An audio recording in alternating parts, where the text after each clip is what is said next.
세계 인구는 고령화 시대로 진입하며 점차 증가하고 있고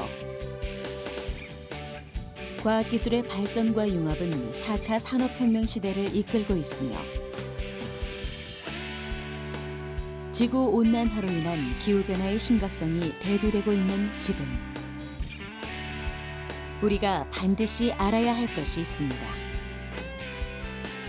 매장된 자원이 빠른 속도로 고갈되어 가고 있다는 사실과 차세대 에너지원이 될 새롭고 무한한 자원을 찾아내야 한다는 사실입니다. 환경을 지키고 더 많은 에너지를 보다 효율적으로 사용하기 위한 노력. 그 중심에 신재생 에너지가 있습니다.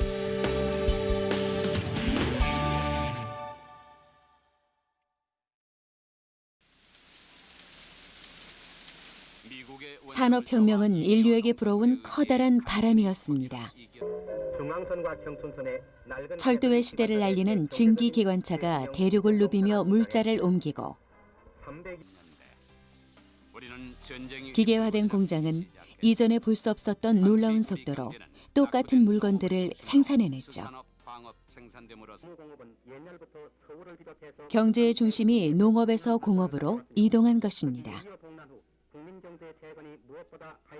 과학기술의 발전과 증기기관의 등장, 그리고 기계화 장치의 활용 등 산업혁명을 이끈 요소들은 다양하지만 그중 핵심적인 역할을 한 건 바로 화석연료입니다. 산업혁명의 시작은 곧 세계시장을 좌우할 화석연료의 시대를 예고했죠. 그로부터 130년이 지난 지금 에너지에 대한 패러다임이 또다시 바뀌고 있습니다. 첨단 기술과 스마트 기기들이 일상에 스며든 21세기의 삶은 과거 그들이 상상하던 미래의 모습일 겁니다. 낮보다 밝은 도시의 밤은 우주에서도 보일 정도이죠. 그만큼 가정과 도시, 그리고 각 나라의 에너지 소비량은 상상을 초월합니다. 수억 년간 지구 곳곳에 매장돼 있던 화석연료를 본격적으로 사용한 지 200년도 채 안 된 시점에서 바닥이 보일 정도가 되었으니 말이죠. 매장된 화석연료의 양을 통해 앞으로 사용 가능한 기간을 환산해 보니 석유는 50년, 석탄은 114년, 그리고 천연가스는 52년이라는 예측 결과가 나왔습니다.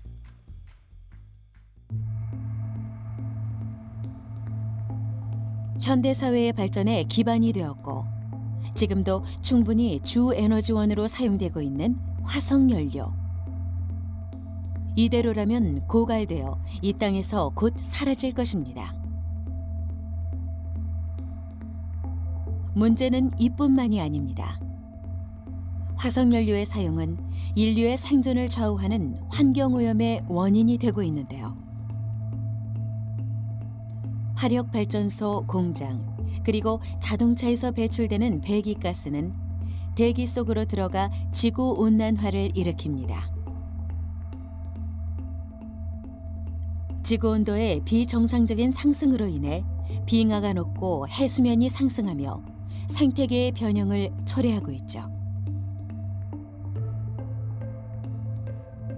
그리고 최종적인 피해는 사람이 고스란히 입게 될 겁니다.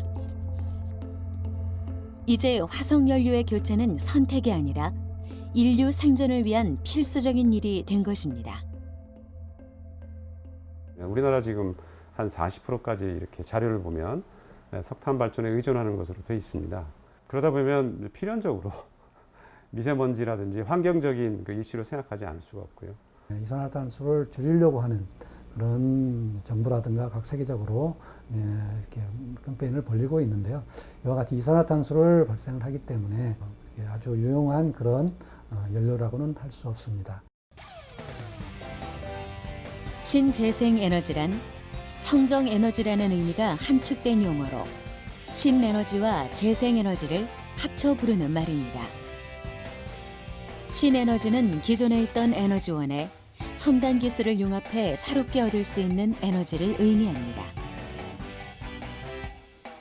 그 종류로는 수소에너지, 연료전지, 석탄, 액화 가스화 등이 있죠. 신에너지의 대표 주자인 수소에너지는 물에서 분리한 수소를 연소시켜 에너지로 사용합니다. 가솔린보다 열 효율이 높고 대기 오염 물질을 거의 배출하지 않기 때문에 무공해 자동차를 구현할 수 있는 핵심 에너지로 떠오르고 있죠.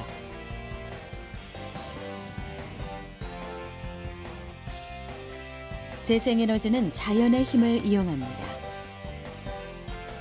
햇빛, 물, 지열, 바람이 대표적인 에너지원인데요. 재생에너지는 자원의 양이 풍부하고 재생이 가능해 고갈될 염려가 없다는 점에서 세계가 주목하고 있는 청정 에너지입니다.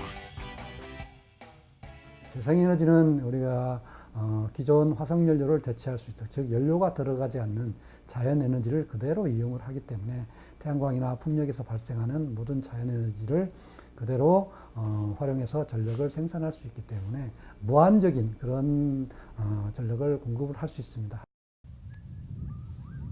중북 충주에 자리하고 있는 충주댐.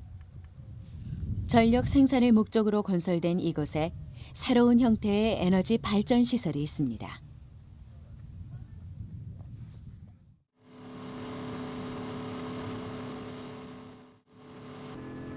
충주댐 건설로 인해 댐 아래로 거대한 인공 호수가 형성됐는데요. 배를 타고 약 20분을 달려가면 청풍호 위에 자리한 아주 특별한 발전소를 볼 수 있습니다.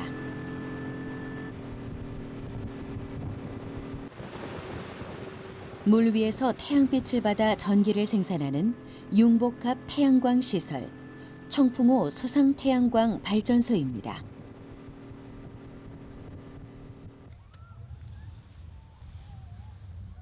수상 태양광 발전소란 말 그대로 물 위에 있는 태양광 발전소를 의미합니다. 육지의 태양광 발전소를 물 위로 옮겨 놓은 것이죠. 태양광 발전으로 많은 전기를 생산하기 위해선 넓은 장소를 확보하는 것이 중요합니다. 국토 면적이 협소한 우리나라의 경우 육상에 태양광 발전소를 짓기 위해선 산림 훼손이 불가피한데요. 수상 태양광 발전소는 수면에 태양광 시설을 띄워 육상 태양광 발전소의 단점을 보완했습니다. 현재 청풍호에는 3개의 그룹으로 나눠 수상 태양광 발전소가 설치되어 있는데요. 발전소 한 그룹당 그 규모가 약 1만 평방미터에 이릅니다. 이렇게 거대한 발전 시설을 세울 수 있는 건 이용할 수 있는 수상 공간 면적이 넓다는 것을 의미하는데요. 우리 국토에 있는 수명 공간을 활용하면 더 많은 수상 태양광 발전소를 건설할 수 있겠죠. 육상 태양광이 많이 발전을 하고 있습니다. 우리나라에서. 그러면 육상에서는 주로 산에서 많이 하는데 산림 훼손이 지금 대두가 되고 있거든요. 근데 지금 수상 같은 경우는 물만 있으면 되니까, 또 충주호랑 같은 경우에는 6,620 킬로평방미터 정도 어마어마한 넓이기 때문에 저희들이 지금 요게 한 평방미터가 3만 평방미터이기 때문에 거의 한 1000분의 1도 안 됩니다. 이 상황에서 물만 있으면 되기 때문에 물에다가 설치를 했고요. 자연 훼손 없이.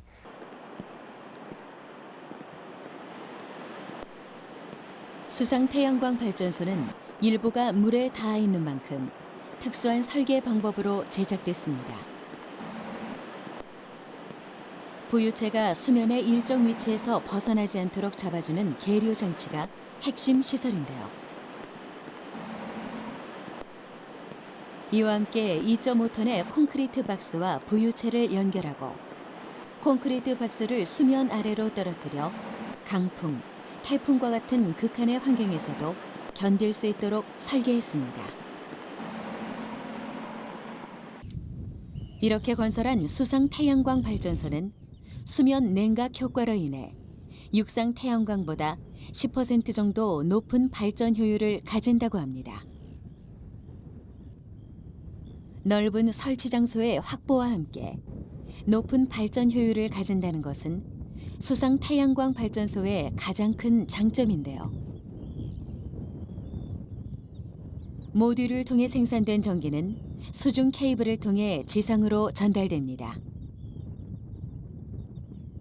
수중 케이블을 통해 이동하는 전기는 지상의 전기실에 도달하는데요. 이렇게 생산된 전기는 일반 가정이나 한국전력공사로 전달됩니다.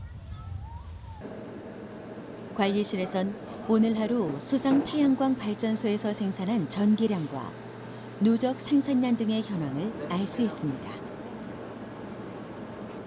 청풍호 수상 태양광 발전소에선 1최대 19,000kWh를 생산하고 있는데요. 물 위의 온도는 꽤 일정하게 유지되기 때문에 효율적인 전력 생산에 도움이 된다고 합니다. 육상 같은 경우에 여름 같은 경우 온도가 높으면은 패널 온도가 올라갑니다. 근데 이게 태양광이라는 거는 패널 온도가 어느 정도 일정한 유지가 돼야 되거든요. 수상은 온도가 표면 온도가 일정히 유지되기 때문에 효율이 좋은 것이 장점입니다.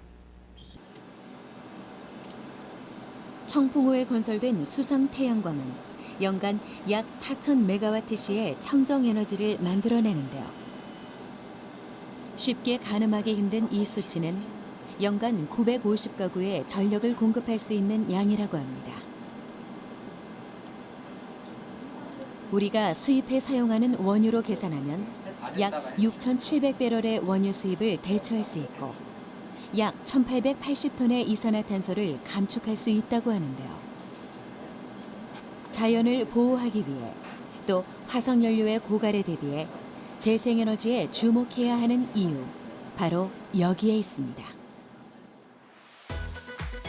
버려지는 폐기물을 에너지로 전환할 수 있다면 어떨까요? 환경오염의 주범으로 꼽히는 폐기물에서 뽑아내는 자원. 이번엔 바이오 에너지에 대해 알아보려 합니다.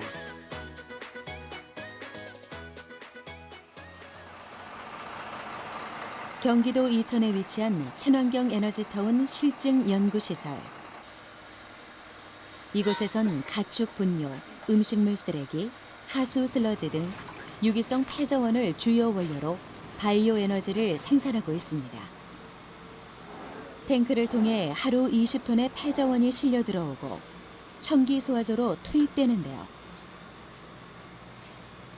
과연 어떤 과정에 의해 분뇨와 쓰레기가 에너지로 전환될 수 있을까요?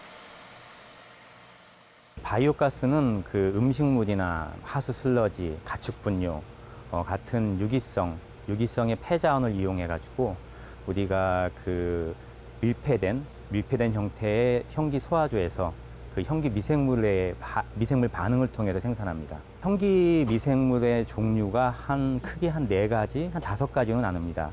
그래서 그 밀폐된 형태의 소화조 안에서 한 5단계에 걸쳐 가지고 미생물들이 서로 반응을 일으키면서 최종적으로 유기물이 메탄으로 전환되는 겁니다. 해마다 환경부와 농림축산식품부는 엄청난 예산을 들여 유기성 폐기물을 처리하고 있습니다. 바이오가스 생산 시설이 확대되면 그 비용을 대폭 줄일 수 있고 처리 과정에서 발생하는 메탄을 에너지원으로 활용할 수 있습니다. 이산화탄소보다 온실 효과가 23배나 큰 메탄을 혐기성 소화를 통해 처리하는 거죠. 혐기 소화조에서 나오는 가스농도를 체크하는 연구원. 하루도 거르지 않고 혐기 소화조의 바이오가스 조성을 꼼꼼히 확인하는 이유는 무엇일까요? 지금 계속 데이터를 축적을 해서 이 혐기 소화조에서 나오는 가스의 성상들이 저희가 사용하는데 뭐 안 좋은 점은 없는지를 확인할 수 있고요. 그다음에 이게 정상적으로 그 가동이 될 때에 생성되는 그 가스 조성이 있기 때문에 그 범위 안에 그 가스 조성이 있는지를 확인을 계속 하면서 안정적인 운전이 되는지를 확인하는 중입니다. 바이오가스의 생성 과정을 확인해 보겠습니다. 유기성 폐자원을 8m의 밀폐형 탱크에 모아두면 미생물의 분해 작용을 거쳐 유기산이 만들어집니다. 이를 다시 발효시키면 메탄을 주성분으로 하는 혼합 기체가 만들어지는데요. 이 기체는 다양한 분리 과정을 거칩니다. 부식성이 높은 황화수소를 제거하고 바이오가스 정제 장치를 통해 바이오메탄과 이산화탄소를 분리해내면 도시가스와 같은 고효율 가스가 생산됩니다. 이렇게 만들어진 바이오가스의 메탄 농도는 65% 이상. 이는 산업용, 가정용 연료로 공급되거나 열병합 발전의 연료로 쓰이게 됩니다. 생산된 바이오가스는 가스백에 저장되는데요. 바이오 에너지는 다른 재생에너지원에 비해 저장이 쉽기 때문에 에너지 수요가 많은 계절, 에너지 피크를 제어할 수 있다는 큰 장점을 가지고 있습니다. 그 도시가스의 주성분이 또 천연가스 주성분이 메탄이거든요. 그래서 이것을 우리가 연료로 활용하는 것입니다. 분리된 그 이산화탄소는 이제 우리가 이 시설 채소 하우스로 보내가지고 탄소 12용으로 사용을 해가지고 작물의 어떤 생육을 촉진시키는 탄소원으로 우리가 활용을 하고요. 그리고 또 그 농도가 상승된 메탄은 우리가 그 흡수식 냉온수기에 더 좋은 연료로서 우리가 활용할 수 있게 됩니다. 예. 화석연료의 사용을 줄일 수 있는 저탄소 에너지. 20톤의 폐자원은 경유 1000리터를 대체할 수 있으며 약 5,000제곱미터의 시설 하우스를 하루 종일 가동하는 에너지를 냅니다. 천연가스처럼 하우스를 따뜻하게 만드는 데 사용되죠. 바이오가스를 뽑아내고 남은 물질로는 유기질 비료와 액체 비료를 만드는데요. 이를 작물 재배에 활용하거나 판매해 마을 수익으로 돌릴 수 있습니다. 연구진은 올해부터 바이오가스를 에너지 소비율이 가장 큰 오이 농가에 도입해 동절기 하우스 농사를 지원할 예정입니다. 친환경적으로 폐자원을 처리하고 화학 비료 사용과 연료비를 줄이며 환경 문제를 해결할 수 있는 재생 에너지. 향후 연구진은 바이오가스를 농업, 농촌 분야에 특화해 친환경 에너지 타운을 실증화할 계획입니다. 과연 지속 가능한 에너지는 지역에 어떤 변화를 가져올까요? 이런 에너지 시설을 우리가 농촌에 보급하고 여기 생산된 가스를 우리가 농업용 에너지로 활용하고 이를 통해서 친환경 농업과 청정 에너지 농업을 우리가 확대하게 되면 지금과 다르게 우리나라 농업 농촌이 훨씬 더 활력화되는 거라고 생각을 하고 있고요. 그로 인해서 많은 청년 일자리도 만들어지고 해서 우리나라의 농업이 또는 농촌이 하나의 바이오매스 산업 도시로 발전할 수 있을 것으로 생각하고 있습니다. 울산과학기술원. 이곳에서 에너지 저장 기술을 연구하는 이들을 만났습니다. 10여 년간 특수 배터리를 연구해온 김영식 교수팀. 이들이 개발한 해수 전지는 바닷물을 이용해 전기를 저장할 수 있는 친환경 에너지 기술입니다. 기존에 쓰고 있는 우리가 많이 리튬 이온 전지는 리튬 코발트 옥사이드를 이제 소재의 원료로 사용하고 있습니다. 근데 문제는 이제 그 리튬 코발트 옥사이드나 이제 그런 이제 소재 물질들이 그 전지 가격의 36% 이상을 차지하고 있어서 굉장히 고가입니다. 우리가 기존에 사용하고 있는 뭐 핸드폰이나 노트북 정도는 이제 괜찮을 수가 있겠지만은 이 리튬 이온 전지를 이제 모든 차나 안 그러면 이제 대용량 에너지 저장 장치 ESS 시스템에 사용하게 되면은 이제 그 수가 한정되어 있거든요. 하얀 석유라 불리는 리튬은 가격이 비쌀 뿐 아니라 침수에 취약한 단점을 가지고 있습니다. 또한 안전성 문제까지 거론되고 있죠. 리튬 이온 전지는 인화성이 높은 유기용매를 전해질로 사용하기 때문에 폭발의 위험성이 존재합니다. 주기율표를 보면 나트륨과 리튬 이온은 비슷한 성질을 가지고 있는 알칼리 금속 쪽입니다. 가격이 높고 매장량이 제한되어 있는 리튬에 비해 나트륨은 바다에서 쉽게 구할 수 있기 때문에 리튬의 대체 원소로 적합하죠. 충전하게 되면은 리튬 코발트 옥사이드에 있는 리튬 이온이 이제 음극으로 가서 에너지를 저장하고 있다가 에너지가 다시 필요할 때 거기에 있던 리튬 이온이 양극으로 다시 가서 전기를 발생시키는 그런 원리인데, 리튬 이온 전지에서 여기 리튬 코발트 옥사이드 대신에 해수를 쓴다고 생각하면 됩니다. 바닷물을 쓰게 되면은 바닷물에 녹아 있는 나트륨 이온이 이제 그 에너지의 소스가 되는 거죠. 바닷물을 주원료로 이용해 친환경적이고 안전한 해수전지. 그 제조 과정을 살펴보겠습니다. 아르곤가스가 채워진 글러브 박스에서 해수전지 셀을 조립하는 연구원. 이는 셀이 공기에 반응하는 것을 막기 위함인데요. 이렇게 조립한 셀은 전지가 열리지 않게 압축 과정을 거칩니다. 조립된 셀을 해수에 넣어 나트륨 이온을 충전한 다음 전기 화학적 반응을 일으키는 탄소 집전체를 얹어주면 전기가 흐르게 되죠. 바닷물에서 배터리의 원료를 찾은 것입니다.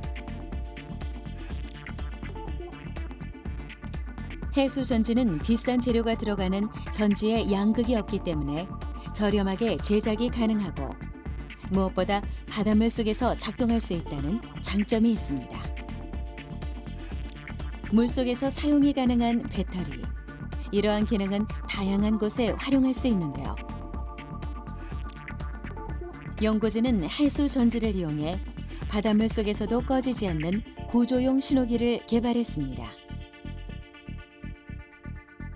또 해협 표시나 암초 등 바다에서 위험한 곳을 알려주는 보표에도 해수 전지가 활용될 수 있죠.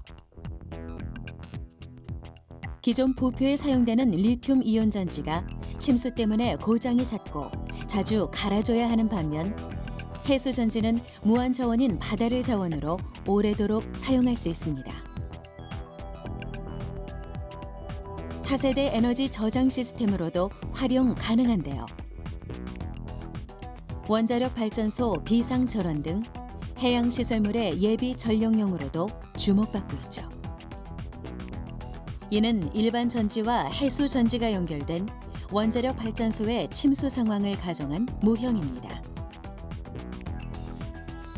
쓰나미로 인해 물이 차올랐을 때 어떤 차이를 보일까요? 일반 전지를 사용한 곳은 침수 직후 작동이 멈췄습니다. 모형의 불이 모두 꺼졌죠. 그럼 해수 전지는 어떨까요?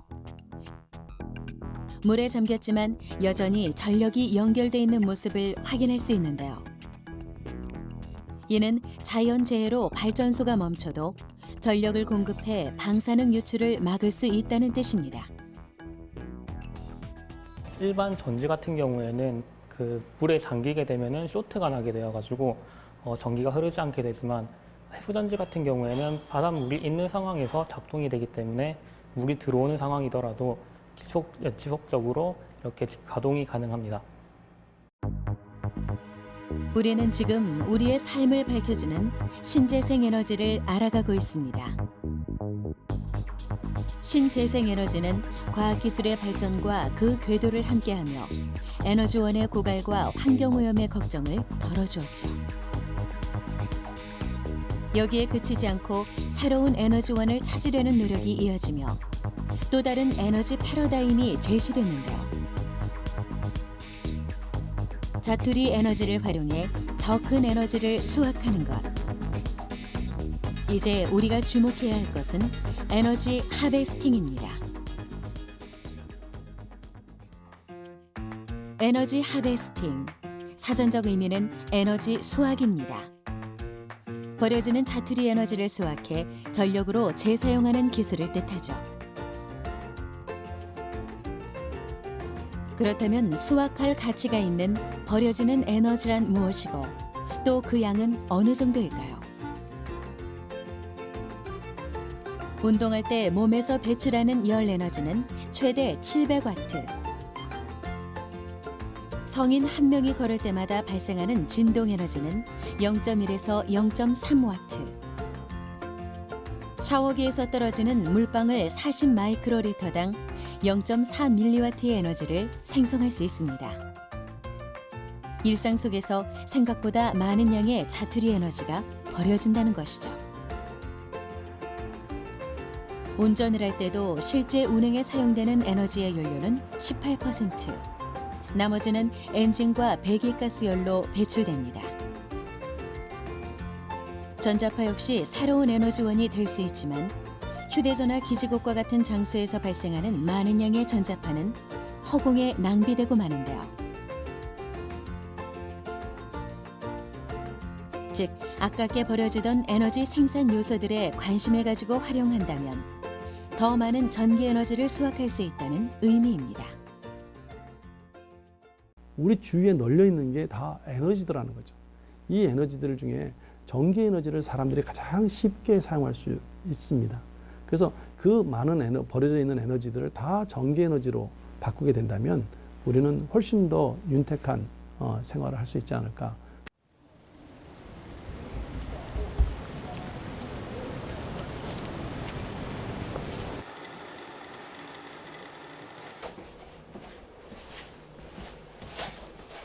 한 에너지 하베스팅 연구실을 찾았습니다.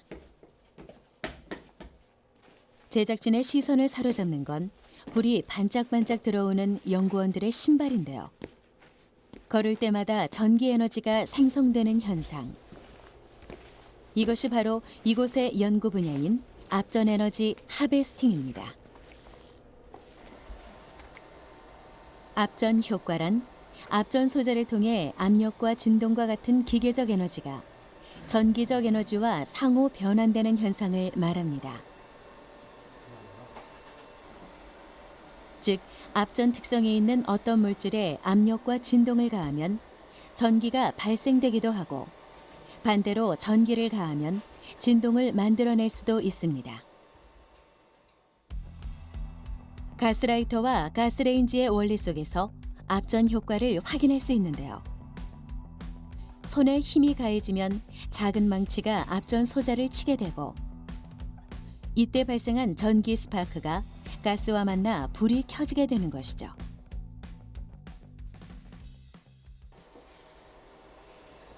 앞전 에너지 하베스팅의 핵심은 앞전 소자입니다.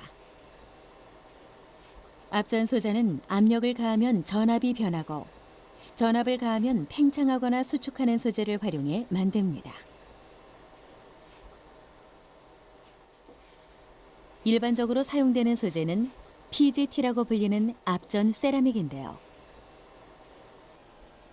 이와 같은 소재의 특성 속에 앞전의 원리가 깃들어 있습니다.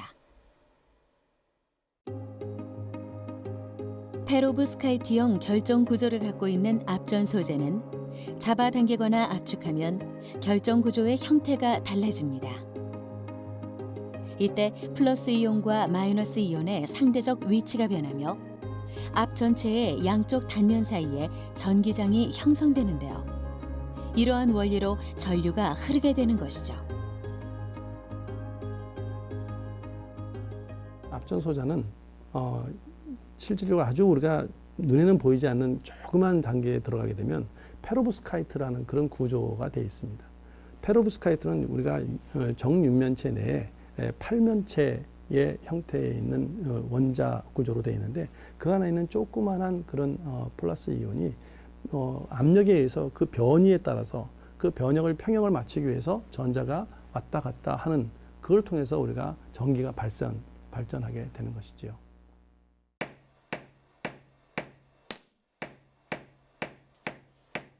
생활 속 압력과 진동을 전기 에너지로 바꾸는 앞전 에너지 하베스팅. 그 가능성은 다양한 분야에서 확인할 수 있습니다. 요리를 할 때 칼이나 조리 도구를 사용하며 도마를 두드리는 힘도 전기 에너지로 만들 수 있는데요.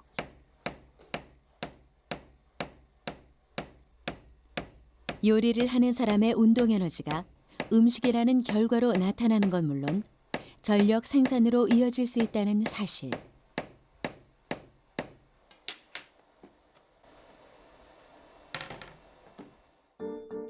주방에서 얼마나 많은 신체 에너지가 만들어지고 또 이를 통해 얼마나 많은 전기 에너지를 수확할 수 있는지는 머지않아 확인해 볼 수 있을 겁니다.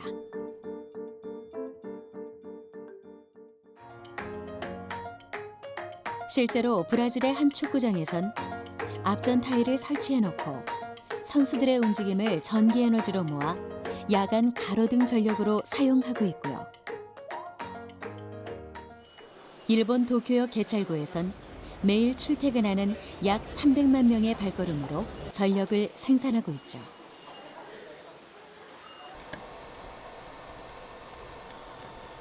에너지 하베스팅 분야 중에서도 특히 앞전 발전 분야는 가장 빠르게 상용화로 이어질 것으로 기대되고 있습니다.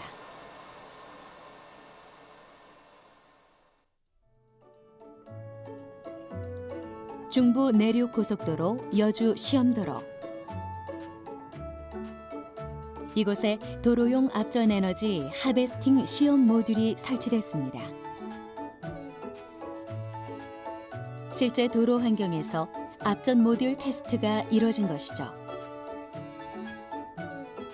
차량이 높은 속도로 주행할 때 도로가 받는 하중과 진동 에너지를 전기 에너지로 얻기 위한 실증 단계. 앞전 소재부터 도로의 변형 유무를 고려한 포장재의 내구성까지 고려해야 할 부분이 한두 가지가 아닙니다.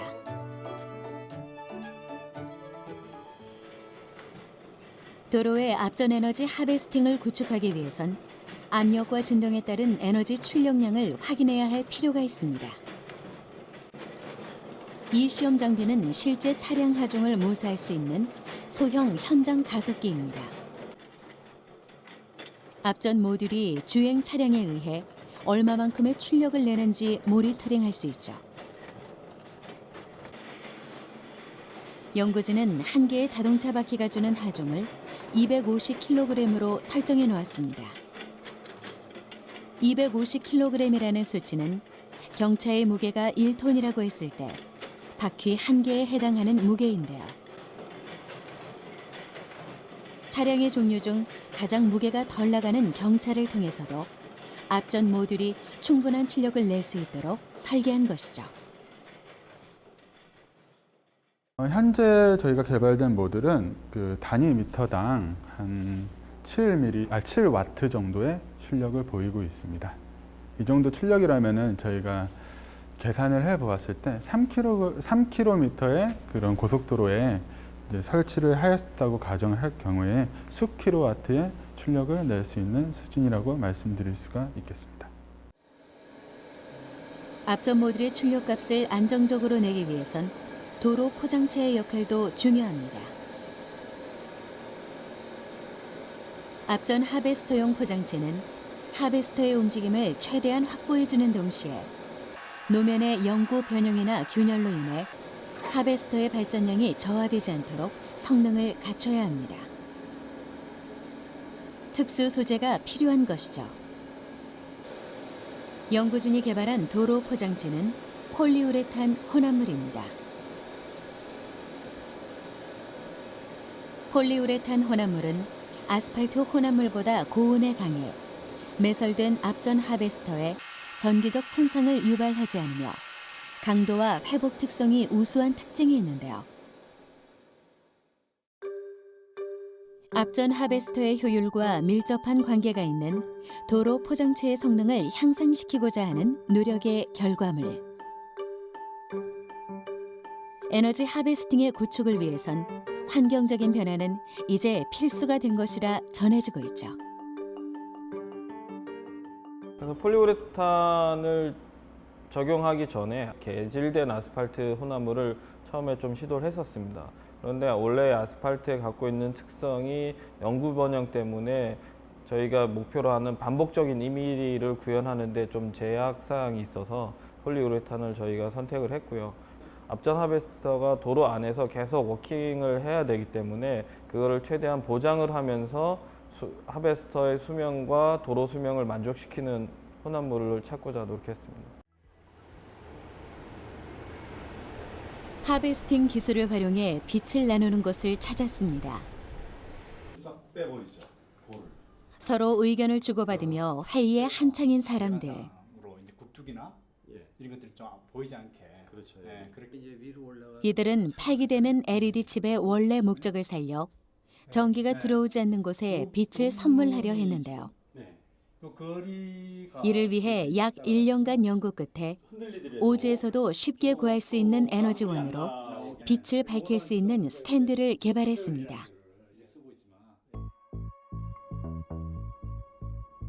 조그마한 초 하나와 받침대 위에 올리는 한 컵의 물로 빛을 밝힐 수 있는 스탠드가 바로 그것인데요. 열전에너지 하베스팅 기술이 적용돼 있어 외부 전력 없이 LED 램프를 밝힐 수 있다고 합니다.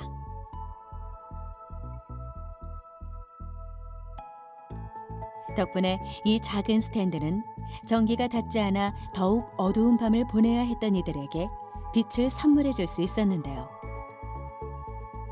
외부 환경에 구애받지 않고 독립 전원을 구현할 수 있는 에너지 하베스팅으로 얻어낸 성과입니다. LED 칩을 만들다 보면은 그게 저희가 원하지 않더라도 이게 한 달에 재고 칩이라는 게 생겨요. 그래서 우리 한 달에 한 1억 개 정도 만드는데 그게 몇 프로만 돼도 1년이 지나면 그게 수백만 개에서 1000만 개 이상 재고 칩이 생기는데요. 그때 이제 생각한 게 이 LED 칩을 활용해 가지고 그 빛이 부족한 지역의 아이들한테 뭔가 빛을 선물해 줘야 되겠다. 이제 문제가 LED를 보내는 거는 좋은데 그럼 그걸 어떻게 전기를 공급할 건가? 그거를 고민하다가 제가 이제 찾은 방법이 바로 에너지 하베스팅 기술입니다. 열전 스탠드에 불이 들어오는 과정을 통해 열전 효과의 원리를 확인할 수 있습니다. 스탠드 본체의 열전 소자에 촛불의 열기가 닿을 수 있게 연결시킨 후 차가운 물이 들어있는 컵을 올리면 램프에 서서히 불이 들어오기 시작하는데요. 초가 연소될 때 나오는 자투리 열과 물의 차가운 온도가 열전 소자에 전해지며 두 물체의 온도 차에 의해 전기가 생성되는 겁니다. 이러한 원리를 열전 효과라고 하는 것이죠. 사실 그 안에도 효율을 생각을 해야 됩니다. 그래서 어떻게 하면은 버려지는 에너지를 잘 수집할 건가. 에너지 하베스팅, 버려지는 열을 가지고 빛을 만드는 하베스팅은 똑같고, 그런데 이제 중요한 거는 여기에 그 촛불이 다 있을 때 그 많은 열이 전달돼야 되거든요. 그 많은 열이 전달될 수 있도록 이렇게 그 연소실을 만드는 거죠. 만들었고 또 이제 많은 열이 전달되고 난 다음에 위쪽 면도 차가워야 되니까 그 충분히 차갑게 하려고 이 방열판 설계가 들어간 거죠. 열전 소자를 활용해 효율적으로 전기를 생성하기 위해선 열전 소자에 전해지는 온도차를 극대화해야 하는데요. 열 차단막과 지별판이 그 역할을 합니다. 지별판은 열전 소자의 아래 촛불과 가장 가까운 곳에서 촛불의 열기를 모아 열전 소자로 전해줍니다. 열 차단막은 컵이 닿는 부분의 열을 낮춰주는 역할을 하는데요. 덕분에 물이 가열되는 속도가 느려져 온도차를 보다 길게 유지할 수 있죠. 그 양초에는 사실 어떻게 보면은 그 버려지는 에너지가 많은 거예요. 우리를 보면 양초 형편없는 뭐 작은 불이다라고 그러는데 사실 그 불의 밝기보다도 열의 낭비가 사실은 99%인 거예요. 양초의 그 뜨거움, 그러니까 한 거의 1200도 막 이렇게까지 끝에는 돼 있는데 보통 여기서 테스트해 보니까 한 200도 이상 올라가더라고요. 그래서 그 온도와 그다음에 위에 있는 그 물컵을 이용해서 그 물컵이 뭐 최대 올라가도 50도니까 온도 차만 하더라도 벌써 거의 그냥 100몇 도가 올라가니까 그 차이를 이용해서 이제 전기 에너지를 발생시키는 거죠. 작은 촛불의 밝기는 2룩스 정도. 독소하기 좋은 밝기가 200룩스 정도인 것을 감안하면 촛불은 광원으로 사용하기엔 어려움이 있는데요. 하지만 촛불을 광원이 아닌 LED의 빛을 밝히는 열원으로 사용한다면 촛불만 켰을 때보다 약 100배 높은 밝기로 그 진가를 발휘할 수 있습니다. 의미 없이 낭비되는 에너지를 모아 더 큰 빛을 내는 에너지 하베스팅. 에너지가 나오는 어떤 곳이든 적용할 수 있으며 청정한 방법으로 새로운 에너지를 만들 수 있죠. 이렇게 모아진 힘은 에너지 절약, 더 나아가 지구가 직면한 환경 문제의 해결책으로 떠오르고 있는데요. 버려지는 에너지에도 시선을 둬야 할 이유. 우리의 삶과 직결되어 있다는 사실 하나로도 충분하지 않을까요? 그러니까 에너지 하베스팅의 근본 취지는 우리가 필요 이상의 에너지를 만들지 말고 버려지는 에너지를 재활용해가지고 그걸 에너지를 우리가 만드는 걸 줄여보자. 그게 목적입니다. 근데 우리가 이런 에너지 하베스팅의 이런 그 원리나 이런 제품들이 생활 속에 들어오게 되면은 우리가 에너지를 적게 만들 수도 되고 그 결과 우리가 지구가 지금 직면한 그런 위기라 하니까 위협으로부터 우리 지구를 보호할 수 있기 때문에 이게 이런 에너지 하베스팅을 생활하는 건 되게 중요한 거고 이게 아마 에너지 하베스팅의 미래이면서 가능성이라고 생각하고 있습니다. 고갈될 염려가 없으며 환경오염의 위험이 적은 차세대 에너지. 이 시대가 필요로 하는 에너지원을 찾기 위해 또 더 나은 미래를 준비하기 위한 노력이 만들어낸 과학기술의 산물인데요.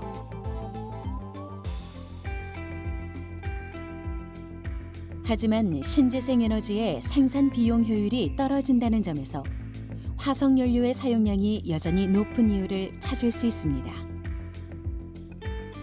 신재생 에너지의 활용도를 높이기 위한 숙제가 남아있다는 것이죠.